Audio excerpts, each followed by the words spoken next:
A man locked inside a maximum security prison sits calmly in his cell, slowly enjoying a steak. The warden and the prosecutor stand nearby, both desperate to make him pay. But they cannot touch him until he finishes eating, because this prisoner is the only person who knows where a missing lawyer is being held. His demand is simple. At exactly 1 o'clock, the prison must deliver a steak from a specific restaurant, along with a music player. If everything arrives on time, he will give police the coordinates to the hostage. But the warden refuses to let a prisoner control him.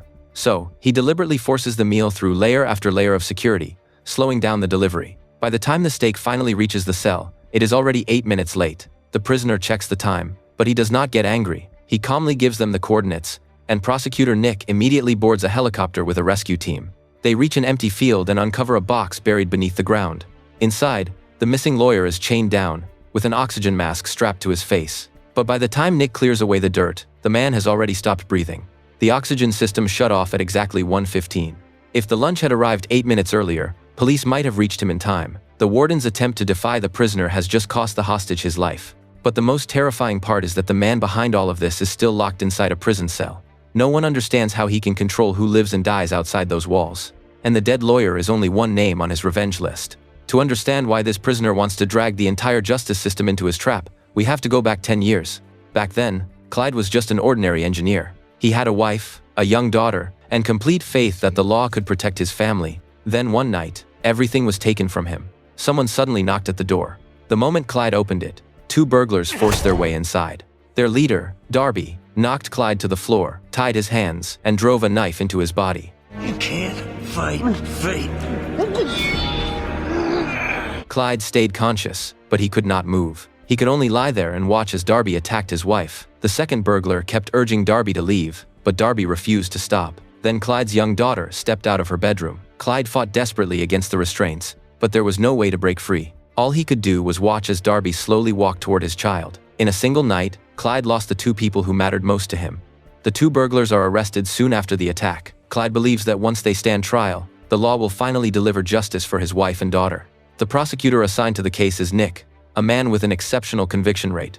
To Clyde, Nick seems like the last person who can make the killers pay. But Nick soon explains that the investigation has serious problems. Some of the evidence from the crime scene cannot be used in court. Clyde was also badly injured during the attack. That means his testimony may not be enough to convince a jury. If the prosecution takes the whole case to trial, there is a real chance they could lose. And if that happens, both killers could walk free. Nick refuses to take that risk. To guarantee at least one conviction, he decides to make a plea deal with Darby, the man who led the attack. Darby agrees to testify against his accomplice. In return, the man who personally murdered Clyde's wife and daughter only has to plead guilty to a lesser charge. Darby receives a dramatically reduced sentence. The second burglar takes most of the blame and is eventually sentenced to death. Clyde cannot accept the deal. He saw exactly what happened that night, and he knows who the real killer is. But Nick gives him one cold explanation. What matters is not what Clyde knows. What matters is what he can prove in court.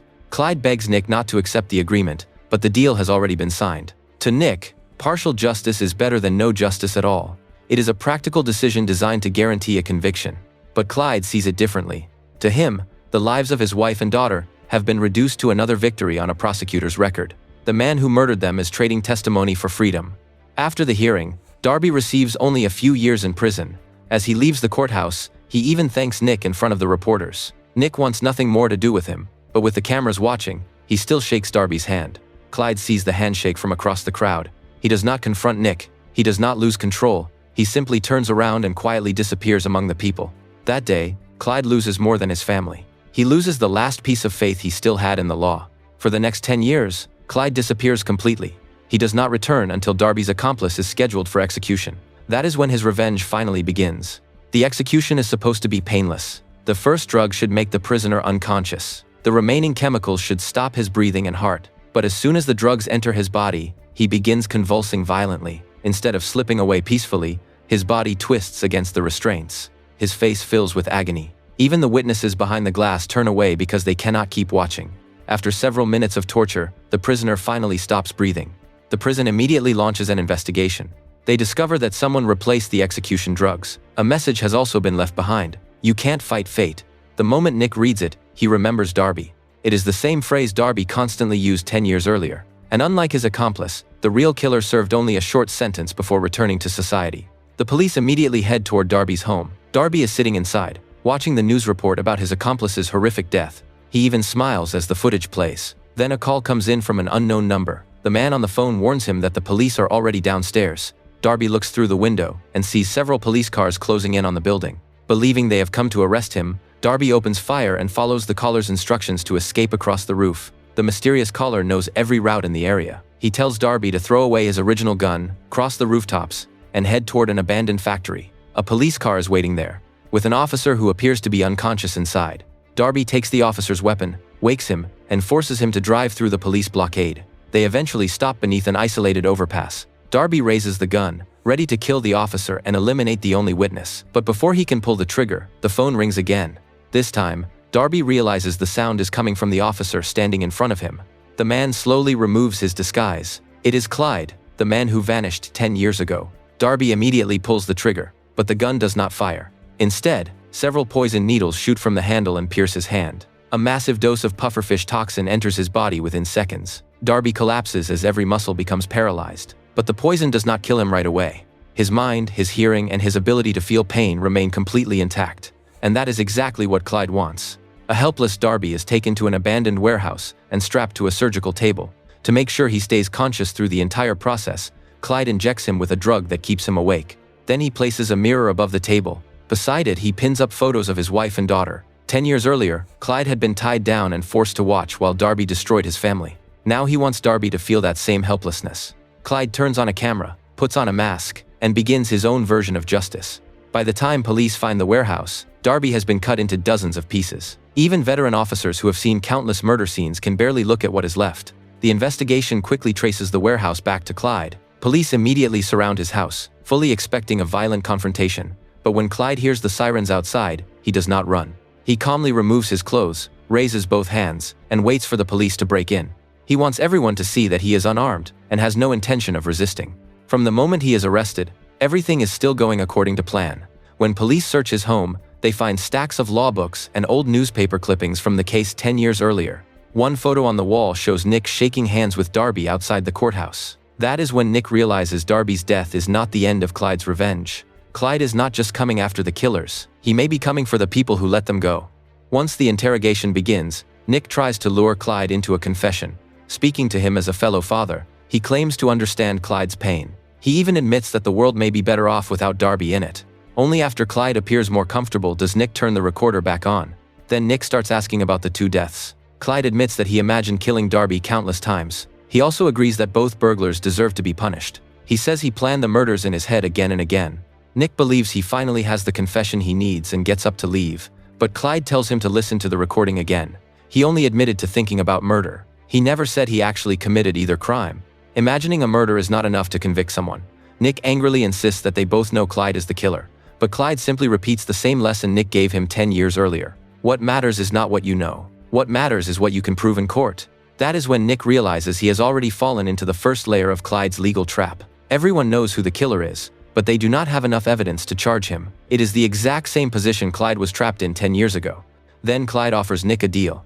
If Nick gives him a comfortable mattress, Clyde will provide a real confession. Nick refuses, unwilling to compromise with another killer the way he did 10 years ago. But the moment Nick leaves the interrogation room, his wife calls. Clyde has mailed the video of Darby's murder directly to Nick's home. Nick's daughter mistakes it for a recording of her own performance and watches the entire thing. But the problem is that the killer in the video never removes his mask. Even with the recording in their possession, police still cannot prove Clyde is the man behind it. To get the confession, Nick has no choice but to accept the deal. A high-end mattress is delivered to Clyde's cell as the other prisoners watch in anger. But Clyde does not care about the mattress itself. What matters is that he has forced Nick to do the one thing he knows best: negotiate with a murderer. Soon after, the court holds a bail hearing. Clyde refuses to hire an attorney and chooses to represent himself. He argues that the prosecution has no direct evidence against him and cannot prove that he is a flight risk. Then he begins citing legal statutes and past court rulings with perfect accuracy. Nick never expected an engineer to understand the law this well. Even the judge struggles to challenge Clyde's argument. With the evidence still too weak, she prepares to grant him bail. But just as Clyde is about to walk free, he suddenly starts to laugh. Then Clyde turns on the judge in front of the entire courtroom. He asks how a man suspected of killing two people can walk free simply by quoting a few legal precedents. If the law can be manipulated that easily, is the judge protecting justice, or is she just following procedure? 10 years earlier, this same judge approved Darby's plea deal. Now another weakness in the evidence is pushing her to release a second suspected killer. Clyde keeps insulting her until she finally revokes his bail and holds him in contempt of court. Nick cannot understand it. Clyde had already won his freedom, so why would he deliberately send himself back to prison? The answer is simple. Clyde never intended to leave, because the prison itself is the most important stage in his entire revenge plan. Back in prison, Clyde honors the first deal. He confesses to killing Darby and admits that he replaced the execution drugs. Nick finally has the complete statement he needs to convict him. But Clyde immediately offers a second deal. At exactly 1 o'clock, he wants a steak from a specific restaurant and a music player. In return, he will reveal the location of a missing lawyer. The lawyer's name is Reynolds. 10 years earlier, Reynolds defended Darby and helped secure the plea deal that reduced his sentence. Nick orders his assistant to investigate. They quickly discover that Reynolds has already been missing for 3 days. This time, Nick cannot afford to refuse. He has the restaurant prepare the food and orders the prison to deliver it on time. But the warden believes giving in to a murderer will undermine his authority, so he forces the meal through repeated security checks. By the time the steak reaches Clyde, it is already 1:08.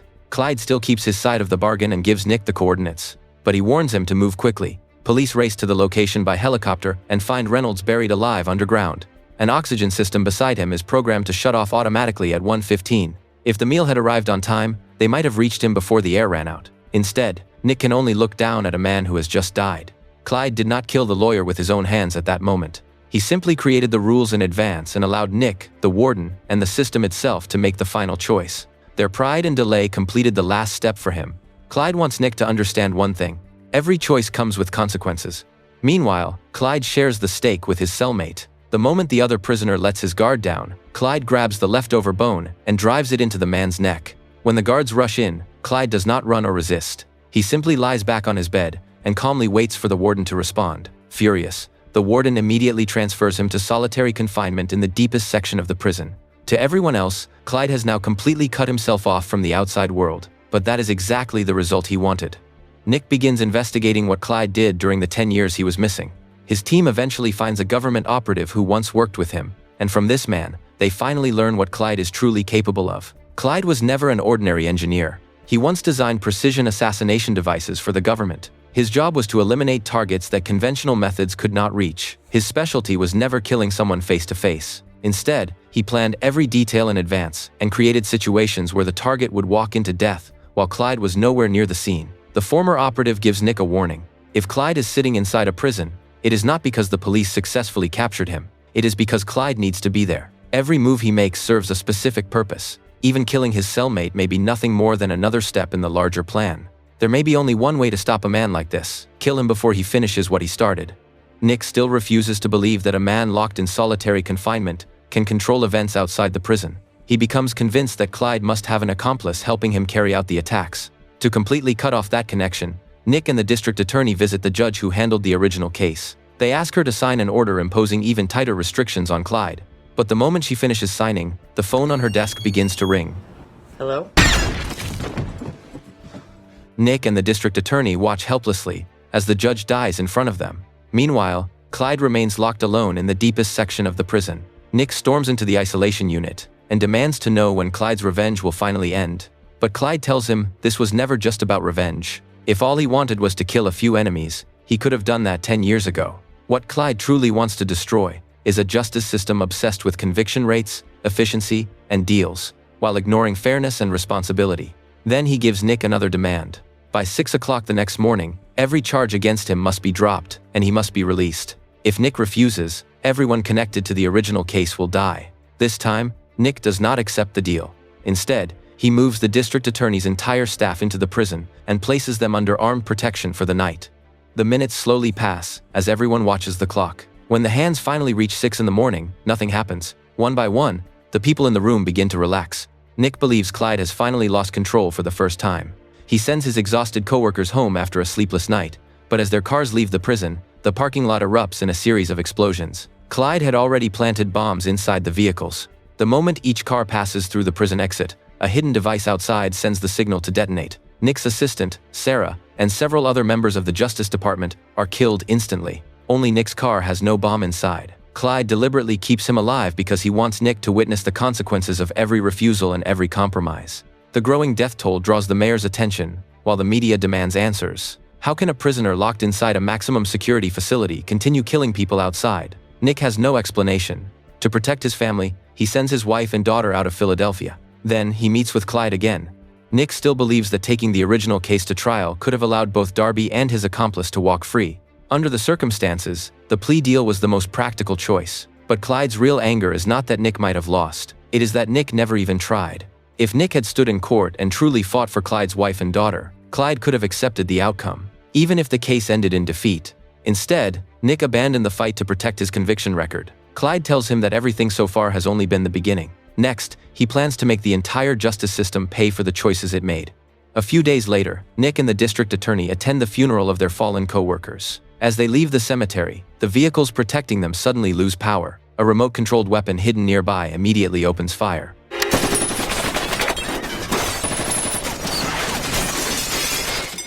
The district attorney's car is hit and explodes right in front of Nick. In only a few days, several key members of Philadelphia's justice system have been killed. The mayor declares a state of emergency and appoints Nick as acting district attorney. But the promotion does nothing to solve the real problem. They still have no idea how Clyde is carrying out these attacks from inside the prison. Then Nick receives an email containing research Sarah completed before her death. The message includes financial records connected to properties Clyde purchased during the 10 years he was missing. Nick compares the amounts with Philadelphia real estate transactions and finds one property located near the prison.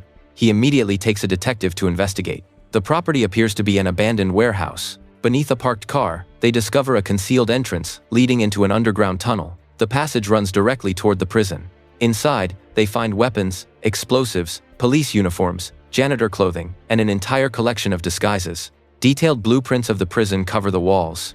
But the surveillance system is even more disturbing. Clyde can monitor everything happening inside the prison. He has also been watching Nick's home and tracking his movements the entire time. And the tunnel's final exit leads directly into Clyde's solitary confinement cell. Only then does Nick finally understand why Clyde killed his cellmate. It was never a moment of lost control. He needed a private cell where no other prisoner could interfere with him. Every time the guards locked the door to solitary confinement, Clyde slipped through the hidden tunnel and left the prison. He carried out each attack outside, then returned to his cell before anyone noticed he was gone. The accomplice police had been searching for never existed. Clyde did everything himself. Beside the tunnel's surveillance equipment, Nick finds access records connected to City Hall. That night, the mayor and senior members of Philadelphia's justice system are scheduled to hold an emergency meeting there. Nick immediately realizes this is Clyde's next target. Meanwhile, Clyde has already entered the building disguised as a janitor. He plants a powerful bomb directly beneath the conference room. The moment he makes the call, the countdown will begin.